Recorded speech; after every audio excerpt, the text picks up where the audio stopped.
Following the directions Maiko had received, we set off from the mansion. The three of us made our way through the forest, somehow managing to stay on road with the help of the familiar.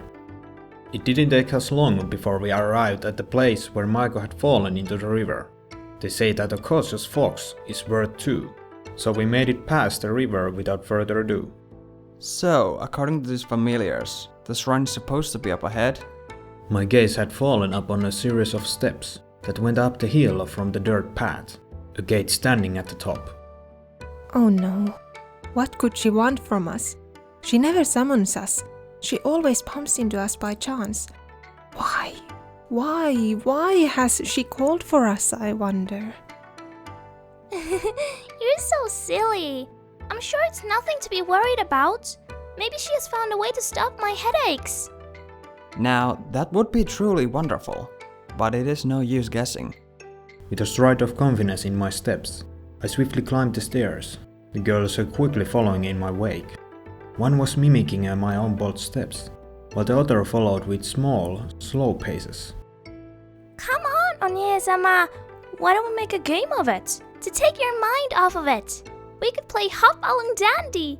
Hop Ha! Maiko-chan. The spunky girl hopped past me, giving out commands that the older girls seemed to be following. They both moved one step at a time, either hopping, stepping, or jumping to the next step.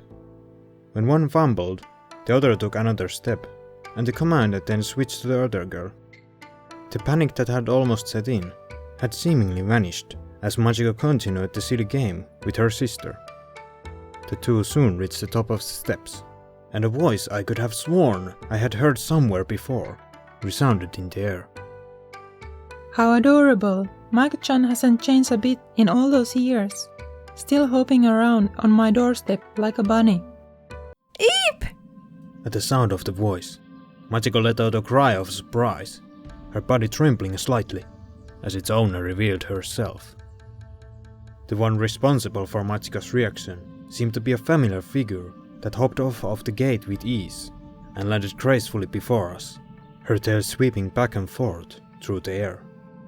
And Machi-chan, I'm so delighted to see you again. It's been a while since we last played. Have you been well? Hi, Chu-chan. We were playing a really fun game just now. Hello, Tsuyuri-sama. We are doing well, thank you. It did look like a very cute game. Then again, it might have been because two really cute girls were playing it. Still, I'm surprised you didn't join them, human. Couldn't keep up with their steps. I was more interested in meeting you than playing some game. How unfortunate. To ignore the appeal that games hold. It isn't healthy to always look upon life with such a serious and worrisome attitude. Isn't that right, dear Machi-chan? That's not fair, Chu-chan. Takani didn't know the rules, and it wouldn't be fair to bring someone in halfway. If he learns how to play, I'm sure he'll join in next time. It's not, healthy? The girl took a deep breath and closed her eyes, composing herself. Maiko's right. Takakun has yet to learn the game. It's not his fault. I'm just teasing him, dearest. There is no need to get so worked up. But I'm glad that you are all here. One thing surprises me, however. What is it? The fact that your precious Takakun is here with you. Doesn't it strike you both as odd? A human like him being so friendly with spirits. The last time I recall seeing such a thing was when Machi-chan was but a toddler. This has me curious. Why is he here with you, rather than someone of his own kind? That's the guards from the village. They arrested him because of our actions. He helped us escape and was arrested instead. We rescued him and allowed him to stay with us. It's fine. I swear, he's just a nice human. He seems to be, not from around here though. You need not to take offense, my dear. I simply find it rather fascinating to see a human defend a spirit. I'm well aware that he is not from the village.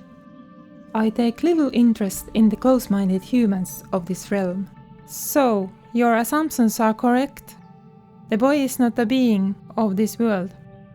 And yet, he might end up playing an important role, whether he likes it or not. I already told Maiko-chan and Machiko-san this before, but it doesn't matter to me whether they are spirits or not. I like this place. That said, I'd still like to get back to my own world. I have an important tournament to prepare for. Ah, right. Your upcoming battle. Let's take this discussion inside, shall we? We will await your return, Takakun. It seemed like the sisters could no longer accompany me. Feeling nervous, my steps grew a bit hesitant as I followed the spirit inside. Here we are, the place of our very first conversation. I guess now would be a good time to introduce myself. My name is Tsuyuri, and just like your two companions out there, I am one of the spirits that inhabit this realm. But you're different from them, aren't you? How observant of you! Yes, there is a difference between myself and most other spirits. Spirits abide to a rather simple hierarchy. The stronger the spirit, the higher their standing. Then again, strength is often associated with experience. So, what? You are saying that you're an ancient being or something? I wouldn't go that far, Takahiro. It's rude to question a girl's age. But let's move on to the subject of your desire to return to your own world. You're going to send me back? Great! I'm afraid sending you back is beyond my capabilities. Hold on! Weren't you the one who sent me here in the first place? I'm afraid that wasn't the case. It was your wish that sent you here. During our first encounter, I did mention that this place was special, didn't I? Now that I thought about it, she did mention something along those lines. I briefly closed my eyes, trying to recall what she had said before. This is a place like no other. That's right. Having spent time with the fox spirits, you likely already know that there is magic in this world. However, it's not as though Maiko-chan herself possesses said magic. Rather, her body is simply able to connect with it. That sounds a bit complicated. The bodies of people who are capable of using magic create a special kind of link to the magic of this world. Try to imagine it like this. The magic within this world flows through several gateways. We commonly refer to them as mana gateways. Those who possess the ability to use magic draw on the mana flowing from these gates. A different term for these people is mana receivers. So, you're also drawing on this magic? No, my boy, I am not borrowing the magic of this realm. I'm powerful enough to perform magic of my own. However, this shrine is located on a mana gateway, which could explain why the shrine in your world is said to be capable of granting wishes. Then, why can't you use that magic to send me back? Because it is not my magic that brought you here. It's the magic of the shrine, or rather, the world itself that pulled you into this realm. So, you're saying that I'm stuck here forever? Not forever. You simply need to carry out the will of the world. Oh, great. You're saying that this world has a will of its own now? And how the hell am I going to find out what it wants me to do? That's what you have me for, silly. I'm the guardian of this shrine, so obviously I know of its intentions. In your case, the task you were given was quite a harsh one. Don't tell me I have to collect wedding sashes. And marry my Machi-chan in the process. You wish. Teasing aside, this region is having its fair share of problems. Spirits and humans have lived apart for a long time, but it wasn't always like this. Wait, spirits have a world of their own? Yes, but that realm has started to merge with this one, causing some spirits to find themselves trapped here. Unfortunately, this happened before the more powerful spirits had the opportunity to reverse the damage done. Does that mean that Machiko-san and Mariko-chan are... They don't belong in this world. Although neither of them likely realized this. They were much alike human toddlers when they first arrived in this world. I slowly started to understand the reason why the fox spirits and the villagers were on such bad terms. Anyone would be restless if beings from another world that you had never heard of suddenly showed up at your doorstep. Is that why there's so much tension between them and the villagers? I'm afraid that the Fox sisters became the victims of a misunderstanding. You see, Machi-chan and Maiko-chan aren't the only spirits within this realm. There are others, which has caused things to escalate. You mean there are other fox spirits? Not fox spirits, but other spirits. They were sent into this realm, just like the sisters. But unfortunately, they were sent rather far from here.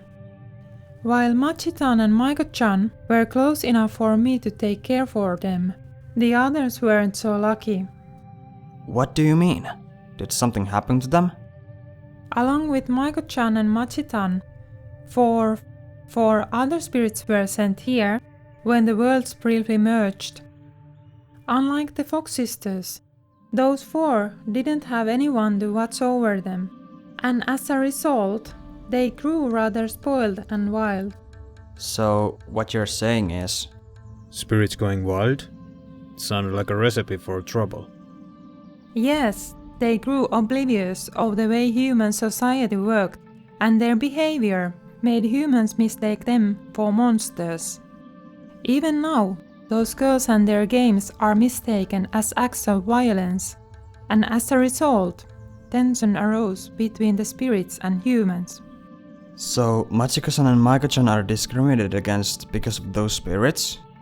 You could say that, yes. Then, why didn't you try to stop them? Because I can't leave this forest. I am the guardian spirit of this Rhine. I cannot leave my domain. I couldn't help but wonder what purpose all this talk about spirits served. Could it have had something to do with finding my way back home? Do you think solving this problem with these spirits could be my ticket out of here? Possibly. I wouldn't be surprised if dealing with those spirits would solve the problems between the spirits and humans. It would be difficult to track them down, but there may be an opportunity for you soon. An opportunity? I'm sensing one of them, heading through the forest towards the village. If you can convince Machi-chan and Maiko-chan to help you protect the village, the villagers might be willing to accept them. That did make sense. If Machiko and Maiko were seen protecting the village from a possible threat, they might be forgiven for the panties incident. Do you think it'll work? Only time will tell. For now, you better get the girls and make haste towards the village, before the wild spirits causes any more damage. Nodding my head in agreement, I quickly ran outside, trying to think of how I could convince Machiko and Maiko to help me save the village. Surely they would be better off known as heroes rather than pranksters. However, I doubted that the sisters held feelings of fondness toward the villagers, considering their continued treatment of the 2 girls. I wonder how he'll solve the challenge set before him. I found Machiko and Maiko talking near the steps leading back into the forest. The 2 girls looked like they were playing a game similar to hopscotch on the white shrine steps. It was time for me to figure out how to convince the girls. Ah, Taka-kun! Is everything alright? You look worried. Tsuyuri told me something interesting. Oh, what was it? Did she tell you Oneesama's bust size? Maeko! Owie! No, nothing like that. And even if she offered to, I would have said no. I am a gentleman after all. She told me about some recent events, and I think I found a way to get you both accepted by the village. Wait, what? What did she tell you? She has not told us a thing. She didn't go into too many details. She just told me that some wild spirits caused a lot of trouble for the villagers and gave you guys a bad reputation. If we can convince the villagers that the other spirits are displaying, maybe we can figure out a way to protect them. And if you show up to help, maybe they'll warm up to you. Yay! That'll for sure! Tutan and Takani are so smart! Whoa, wait! Michael, calm down. Takakun, there's no way the villagers will accept us that easily. Even if we convince the elder, the two guards will never forgive us for our theft. I firmly believe that it's better to try something and fail than to regret not having tried. I mean, those girls will probably be upset, but maybe they would be more willing to listen to your story if we were to save the village. It's better to try something and fail than regret not having tried. But won't you be sad if you fail despite having tried so hard? Well, it will only hurt if I fail. Nothing is ever set in stone, so it never hurts to try. While I was rather certain this idea would work, I knew I first had to convince the girls. With the amount of confidence my tone carried, I was hopeful that it was only a matter of time before Machiko would begin to consider it. I am not so sure, Takakun. Do you really want to face the wrath of Mio head on?